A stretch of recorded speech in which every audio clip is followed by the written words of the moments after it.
Welcome to the Hidden Truth Stories channel. Today, we're diving deep into an unexplored historical mystery. The air in the manuscript room at Yale's Sterling Library was hushed, cool, and scented faintly. It smelled of archival paper and aged leather. It was a quiet sanctuary for Dr. Arthur Penhaligon. He was a historian of the obscure 18th century American Enlightenment. Arthur was defined by meticulous detail. His life was a pursuit of documented truth. Yet he was drawn to undocumented spaces, margins, redactions, and most compellingly, the missing page 47 *. This page should belong to the diary of Elias Thorne. Thorne was a little-known but influential Philadelphia printer and philosopher. He was instrumental in the Continental Congress's early days, but his historical record vanished in 1777. The diary, bound in dark calfskin, was a treasure trove. It held political intrigue, philosophy, and coded astronomical observations. It ran smoothly from page 1 to page 46. Then it abruptly jumped to page 48. There was a clean, razor-cut edge. Page 47 was gone. Librarians logged it as a simple, careless loss. Arthur knew better. The cut was too precise, too deliberate. The content surrounding the gap was too volatile to be coincidental. Page 46 ended in Thorne's hurried, nearly illegible script. The geometric alignment is complete, the key to the old world silence finally revealed, and the true purpose of the Great Seal is made manifest. But the cost, dear God, the cost of knowing what the earth holds. Page 48 began mid-sentence, chillingly detached. Must be hidden from the eyes of the financiers and the crown, for they seek not liberty but control over the source, and the location is secured. Latitude 39 \circ$ north, longitude 105 \circ$ west, beneath the gaze of the Western Star. This coordinate, far west in what would become Colorado, was the greatest anomaly. Thorne's life was otherwise Atlantic-focused. The phantom page 47 held the necessary context. It bridged revolutionary politics with ancient, occult geography. Arthur had lived with this void for 5 years. He treated the absence not as a lack of information, but as the information itself, a deliberate, calculated silence. His breakthrough didn't come in an archive. It came in a dusty antique shop in Newport, Rhode Island. Elias Thorne had owned a property there. Arthur found a small, tarnished silver compass. It was tucked into the spine of Thorne's own published pamphlet. The compass was unlike any navigational tool. Instead of standard markings, it had a complex, spiraling rosette etched onto the brass. The needle vibrated erratically. It seemed drawn to an invisible, non-magnetic force. Cleaning the silver, Arthur noticed a tiny inscription on the backplate. It was the numeral *47*, followed by a faint symbol. The symbol looked like a capital Phi \Phi dollar on a stylized pyramid. He remembered Thorne's coded notes. They detailed sacred geometry and astronomical alignments. A cold certainty settled in his stomach. The missing page wasn't destroyed. It was externalized asterisk. It had been removed to serve as a key or a cipher.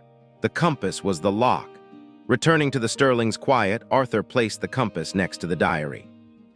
The moment the silver touched the remaining stub of page 47, the needle stopped. It snapped to attention, pointing directly *down* into the desk. The spiral rosette on the compass pulsed with a faint, ephemeral blue light. This physical reaction validated his theory. The missing page contained instructions. Those instructions were embedded within the compass itself. Arthur spent weeks reverse engineering the compass. He treated the rosette as an analog encryption wheel. He realized the spiraling lines represented a polyalphabetic substitution cipher. Thorne was known to use this method. Using the numbers from page 46 as his key, the geometric alignment, he decoded the pulses. He analyzed the sequence of vibrational pulses. These pulses emanated from the compass resting on the diary stub.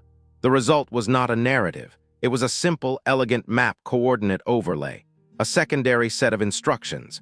It was written not in ink, but in electromagnetic geometry. It led to a new, precise destination. The convergence of the 39 \circ$ north and 105 \circ$ west coordinates.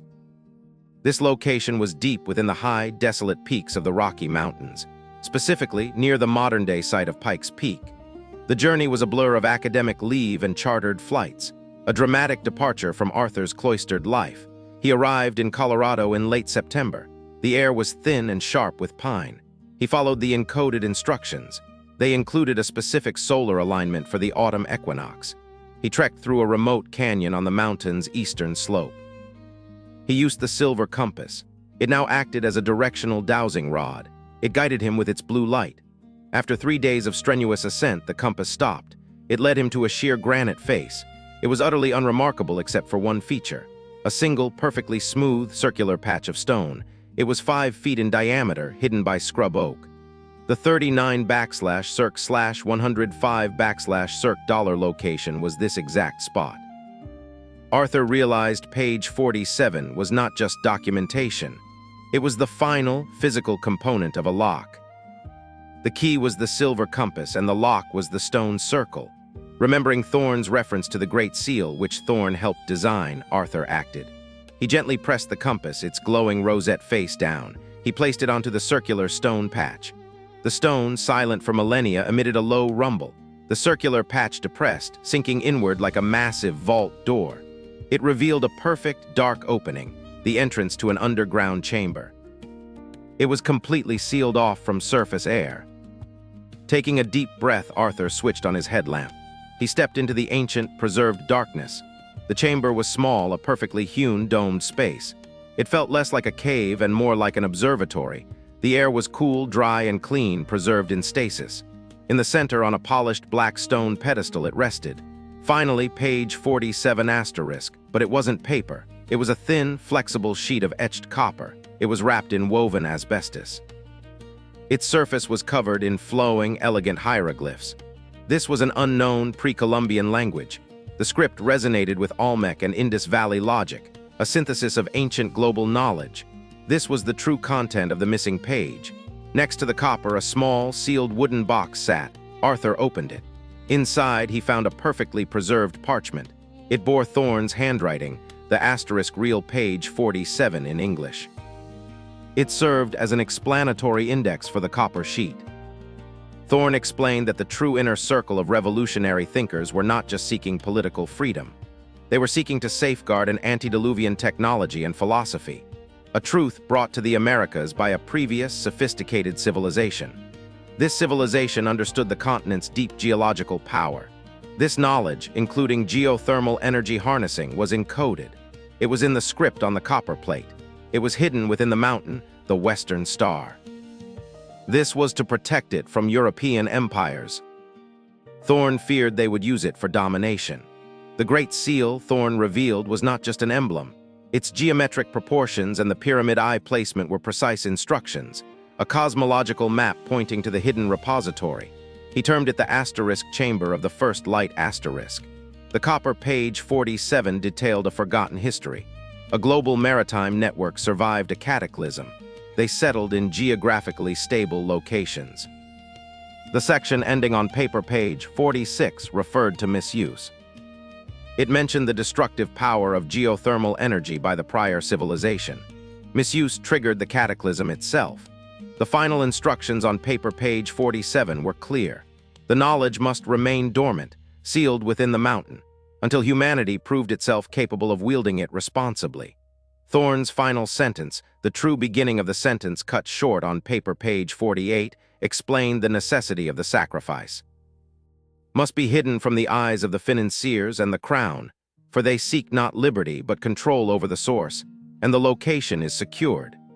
Latitude 39/circ$ north, longitude 105/circ$ west, beneath the gaze of the Western Star, and I pray the next hand to touch this key possesses wisdom, not ambition. Reading this, Arthur felt the weight of 2 centuries of silence. Elias Thorne hadn't simply lost a page. He executed the final act of a profound historical concealment. He turned a piece of paper into a geographic key, a key to an unimaginable secret, a secret connecting the American Republic to the Bronze Age. Arthur spent a final hour in the serene, ancient chamber. He absorbed the cool, clean air. He did not touch the copper plate. His mission, he realized, was continuation of the guardianship. He carefully resealed Thorne's paper page 47 in the box. He left the copper plate on its pedestal. He stepped back out into the sharp Colorado sunlight. He watched as the granite circle silently sealed shut. The scrub oak fell back into place. No trace of the asterisk chamber of the first light remained. Arthur Penhaligon returned to Yale. The silver compass was a quiet, secret weight in his pocket. The historian was now a silent keeper of a truth older and more transformative than the revolution he studied. The official record in the Sterling Library would remain, the diary of Elias Thorne, page 47, missing, and that Arthur knew was exactly as it should be. This mysterious journey ends here, but stay tuned for more untold stories in our next video. Subscribe to the channel and hit the bell icon so you don't miss any new stories. Thank you, and see you again.